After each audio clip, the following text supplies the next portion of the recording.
On New Year's Eve, a NASA spacecraft entered orbit around a near-Earth asteroid. It was the smallest object yet to be orbited by a spacecraft. And it all started with what you see here, the spacecraft Osiris Rex, and this asteroid called Bennu. The principal investigator for the Osiris Rex mission tells us his team believes that samples from Bennu can help shed some light on the building blocks of life on Earth. We think Bennu dates from the dawn of the solar system and contains water and organic material, and our science objectives are really focused on understanding the role that these kinds of asteroids played in making Earth a habitable planet and possibly bringing the seeds for the origin of life. 3, 2, 1. And liftoff of Osiris Rex, its 7-year mission to boldly go to the asteroid Bennu and back. The mission of Osiris Rex started 2 years ago when it launched from Florida.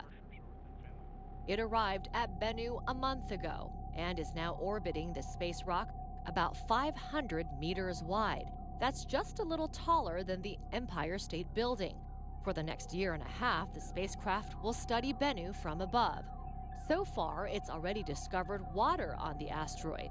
Then another milestone planned for July 2020. We're going to go through a very rigorous process of mapping, data analysis, and then simulation and testing to make sure that the spot that we picked is just exactly right for this mission. Osiris Rex will reach out its 11-foot robotic arm and make contact with Bennu for about 5 seconds to retrieve a sample. That is really going to be a very delicate maneuver where we fly our spacecraft into the surface of the asteroid to collect that material. So that's why we're spending so much time and doing so much analysis to make sure we get that maneuver exactly right, because the whole mission is riding on that going well.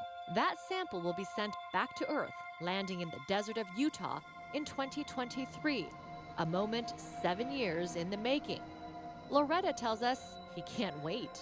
I will definitely be at the Utah test and training range when that sample return capsule comes back to Earth, and I will be on the helicopter flying out to the recovery site to get that material. NASA will then be able to study those samples, which they hope will reveal the earliest history of our solar system. Amaryl Walker, CNN.